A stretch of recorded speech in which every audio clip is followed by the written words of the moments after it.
la bulle. Ok.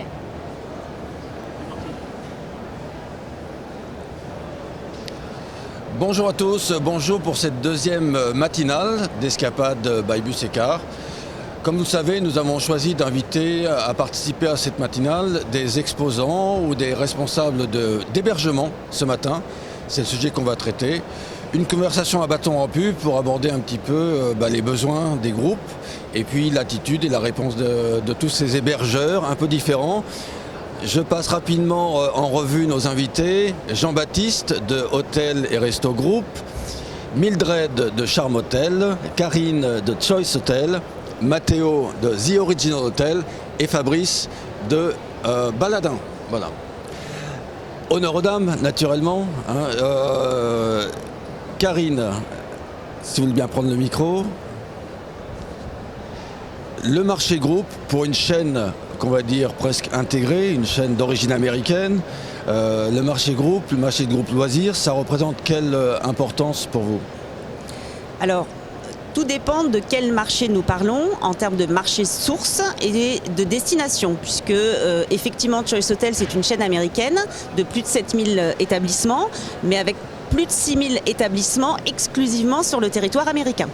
Donc on a une grosse activité de loisirs groupe, effectivement sur le territoire américain, mais qui ont une typologie assez différente, puisqu'on est sur du trafic national. Alors on va rester sur le marché français, voilà, puisque c'est celui qui nous intéresse. Quelle est la réponse que vous apportez à des organisateurs de groupe? Alors, pareil, tout dépend en fait de... alors nous, on a une structure qui permet de gérer de façon centrale les demandes de groupes entrantes sur des réceptifs qui sont européens. Donc que la demande arrive d'un réceptif par exemple espagnol ou allemand ou anglais et qu'il soit intéressé par une destination française ou une destination allemande, on aura des centrales de réservation européennes qui vont gérer la demande en termes de demande de groupe, quel que soit le cahier des charges. Après, toutes les demandes sont très différentes. Selon les nationalités de la clientèle finale, si on parle d'un groupe de Chinois, ils n'auront pas du tout les mêmes attentes qu'un groupe d'Allemands ou qu'un groupe d'Anglais et encore moins qu'un groupe d'Américains, par exemple. Ça veut dire que le métier devient assez compliqué. Disons qu'on doit s'adapter et d'une aux habitudes culturelles du groupe et de deux à leurs impératifs budgétaires et de trois à leur mode de consommation. Puisque un Chinois va très peu se focaliser sur l'hébergement, sur lequel il va minimiser les coûts de façon à pouvoir dépenser sur ses visites culturelles, sur son shopping, sur de la gastronomie, etc. Ce qui est beaucoup moins le cas par exemple sur des groupes américains qui eux vont vouloir attendre en général une prestation 4 ou 5 étoiles et s'axer sur une hôtellerie assez haut de gamme. Mildred, on va passer rapidement un petit tour de piste. Mildred, vous êtes Charm Hotel, donc oui, on va dire presque antinomique de l'esprit d'une chaîne. Est-ce que ça veut dire qu'il y a une attente différente quand on vient dans vos établissements? Alors, si je rebondis sur ce que vous venez de dire, on a la même réalité évidemment au sein de Charm Hotel. À partir du moment où nous sommes des structures d'hébergement, je pense, c'est ce qu'on va partager, mais peu importe la taille de notre groupe ou de notre groupement, le client ne regarde pas si c'est un groupe ou un groupement, il a ses attentes.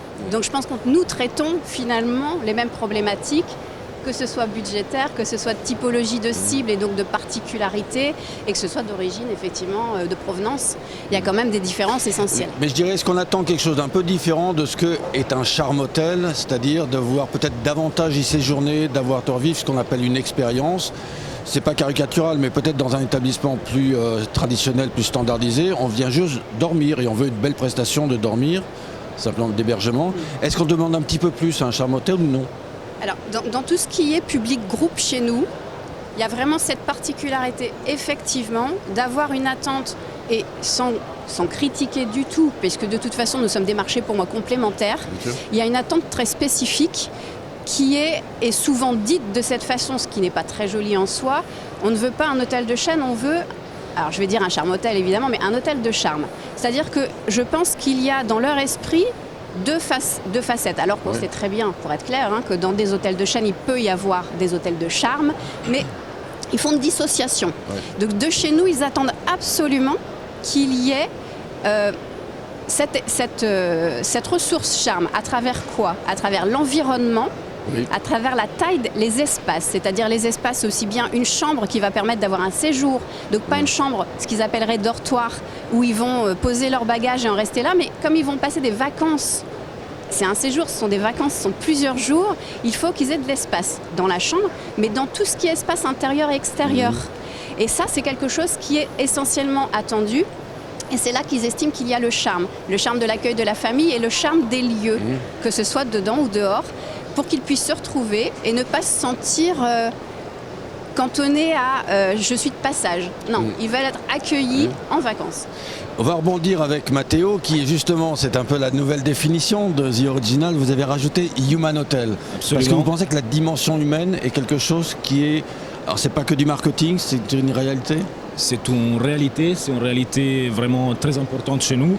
Justement, je voulais faire un petit peu les résumés de ce qu'ils ont dit à la fois Karine et Mildred, parce que c'est vrai que la clientèle long courrier, on a parlé des Chinois, on a parlé des Américains, ils cherchent plutôt peut-être un hôtel des chaînes, parce que ça les rassure, la marque les rassure, tandis qu'une clientèle européenne, les Français, les Belges, les Italiens, les Allemands, ils veulent vivre plus une expérience, ils veulent les contacts humains, ils veulent plus une hôtellerie comme Charm Hotel et un petit peu aussi comme nos établissements, parce que The Original Human Hotel and Resort est une coopérative d'hôteliers indépendants.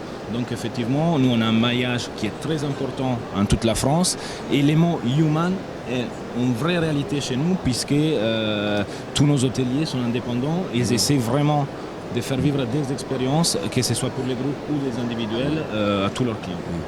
Je me tourne vers Jean-Baptiste, un petit peu sur l'évolution du marché. Bonjour. Puisque vous, en fait, vous êtes un intermédiaire entre les gens qui demandent des groupes et puis des établissements.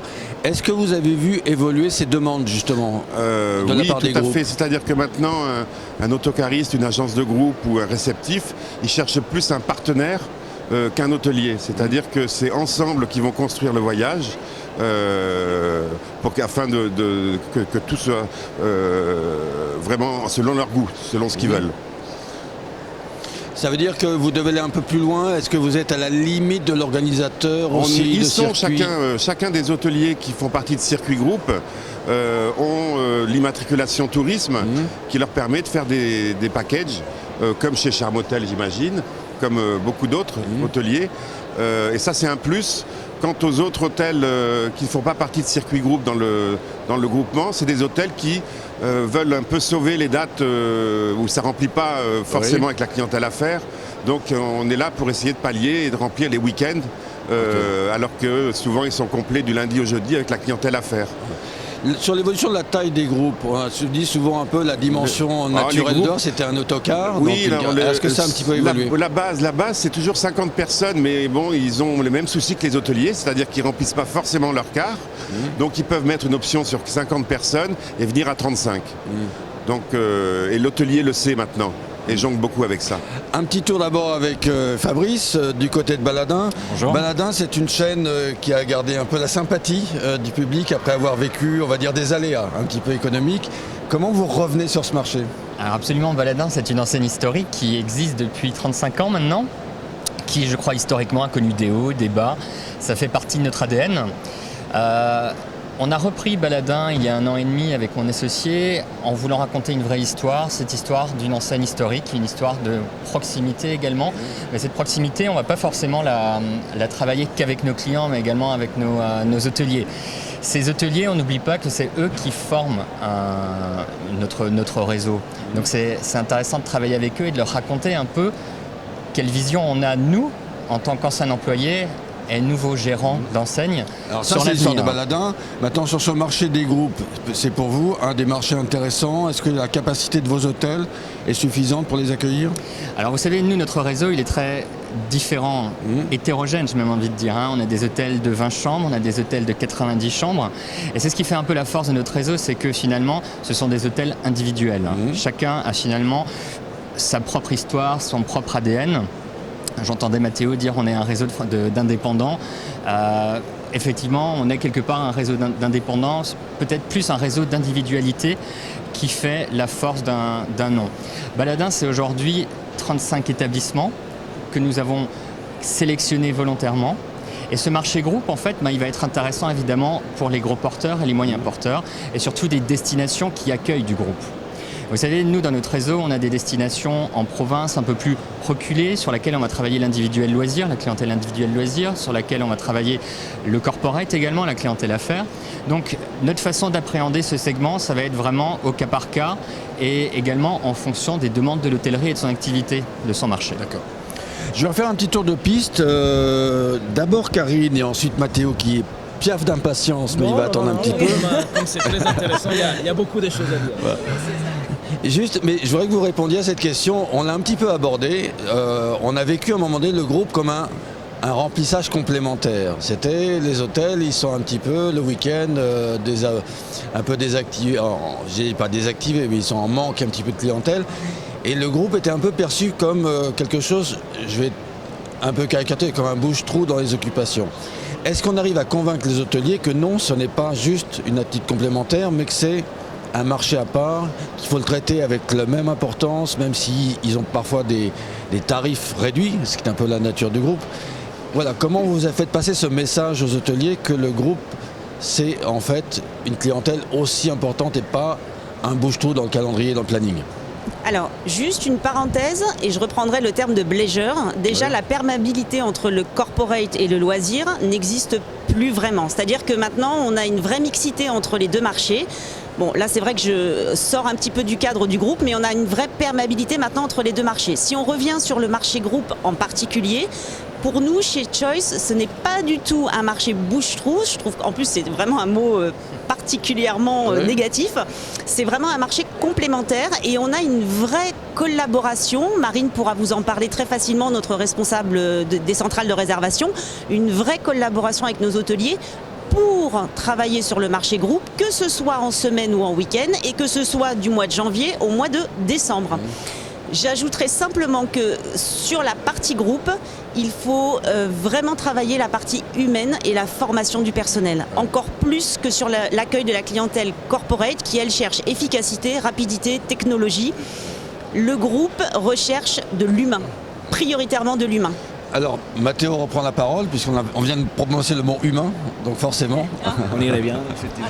Sur c'est un peu cette attitude, cette formation, ce message que vous passez à vos hôteliers, que le groupe, c'est important. Alors absolument, je pense que les groupes, au contraire, ce n'est surtout pas un bouche-trou. Il y a certains de nos établissements, comme je pense aussi à Charme Hôtel, je pense aux hôtels qui travaillent avec Jean-Baptiste, au contraire, c'est un marché très important, c'est pour ça qu'on est ici, c'est pour ça qu'ils font des packages clés en main, c'est pour ça qu'ils se creusent la tête pour faire vivre des expériences, pour mettre en avant des fêtes régionales, des thématiques différentes, ce qui nous fait revenir aussi à l'évolution de la demande. Nous, ce qu'on a remarqué avec nos établissements, c'est qu'aujourd'hui, bien entendu, on reste sur une demande classique, l'autocar, on va essayer de les remplir, mais tous nos clients, ce qu'on essaie de mettre en place avec nos clients et avec nos hôteliers, c'est de tendre vers une demande un peu plus de niche, un tout petit peu plus haut de gamme, et on voit qu'il y a de la bonne réponse. Donc effectivement, limiter peut-être des petits groupes à 25 à 30 personnes pour leur faire vivre des expériences un peu plus haut de gamme. Donc sur une thématique spa, sur une thématique gastronomique, sur une thématique golf. Enrichir le produit. Exactement. Mildred, c'est un peu sur la discipline. Vous êtes une quinzaine, une vingtaine d'établissements? Alors, nous sommes 17 aujourd'hui. Voilà, 10 établissements. Sur 17 destinations différentes, en fait. C'est la particularité, c'est d'être un petit groupement en rapport de qui nous sommes tous ensemble aujourd'hui là. Avec notre Et comment on garde, unicité. la cohérence de l'attitude avec des gens qui sont indépendants? Vous avez là aussi besoin de les former, de régulièrement les voir pour que dans une chaîne, on dit toujours le maillon faible en fait abîme l'ensemble de la chaîne. Comment vous faites qu'il y ait cette cohérence tout le long de la chaîne? Alors en fait, la cohérence, ça va répondre à la question d'avant en même temps. C'est-à-dire que effectivement pour l'accueil du groupe, nous, chez Charme Hôtel, le critère essentiel d'entrée dans les lieux, en dehors évidemment de critères fonctionnels, on ne peut pas estimer accueillir du groupe et ne pas avoir une capacité d'hébergement suffisante, ça on est bien d'accord. En dehors de ces critères, on va dire plus techniques et fonctionnels de base, il y a quelque chose qui est nécessaire chez nous, c'est la typologie de l'accueil. On a parlé d'humain, je crois que c'est vraiment, je pense qu'on est tous d'accord pour le dire, un point essentiel. Et le groupe, que ce soit des groupes de seniors ou que ce soit des des groupes d'affinitaires qui ont une particularité, des clubs de voitures, des clubs de moto, des clubs de cyclo ou de randonneurs, n'ont pas du tout les mêmes attentes. Et il faut qu'un hôtelier qui se dit en capacité d'accueillir du groupe ait compris qu'une cible n'en est pas une autre et que chaque typologie a ses particularités qu'il va devoir traiter. Chez nous, au recrutement, alors je dis recrutement, c'est pas un très, très joli terme je trouve, puisque finalement nos intégrations, je vais dire comme ça, nos intégrations d'hôteliers ne se font qu'à partir du moment où on a perçu chez la personne en charge de l'établissement cet amour de ce métier-là. C'est-à-dire que nous, ça fait 35 ans, on fête nos 35 ans là cette année, ce ne sont que des passionnés du groupe. Ce ne sont pas des gens qui ont fait de l'individuel et ensuite du groupe, ce sont des gens qui se sont rencontrés parce qu'ils aimaient le groupe. C'est l'origine. Je veux qu'on passe la parole à Jean-Baptiste un peu, parce que vous avez quand même un réseau assez conséquent. Oui, on Ça veut a dire comment cette vous chance. gérez, de faire en sorte qu'il y ait cette cohérence. Est-ce qu'il y a des exclusions, il y a des gens qui ne se comportent pas comme vous le souhaiteriez? Et dans un réseau, est-ce que ça va et ça vient? On a 380 hôtels et restaurants en France destinés au groupe, plus 36 hôteliers qui vendent plus que leurs chambres puisqu'ils sont adhérents à Circuit Groupe, donc qui permet de vendre des packages de 2 à 8 nuits et faire partager leur région qu'ils connaissent parfaitement.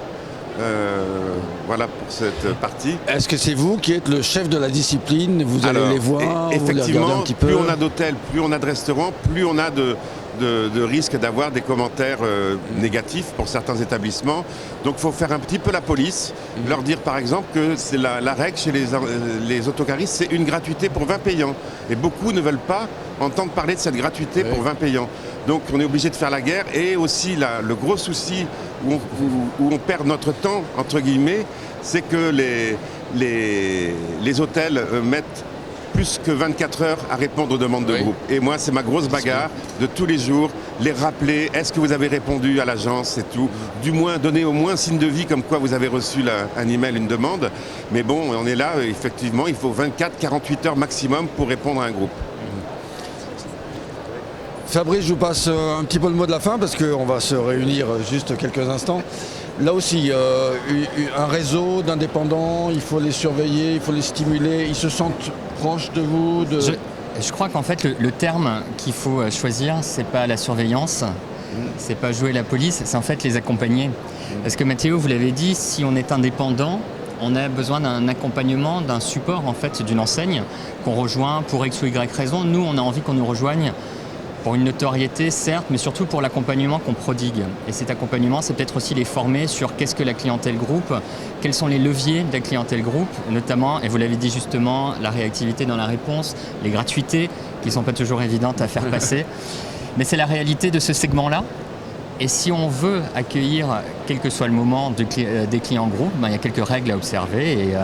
Et je crois que, quelle que soit l'enseigne qu'on rejoint, elle est comment dire, faite par des professionnels du métier, et ces professionnels, il faut parfois les écouter. Ça sera le mot de la fin. Je vous remercie, je ne vais pas vous retenir plus longtemps parce que business is business. Il faut retourner sur votre stand. Merci de nous avoir suivis et puis je vous donne rendez-vous demain pour la 3e matinale. Au revoir. Merci. C'est sympa, merci. Voilà.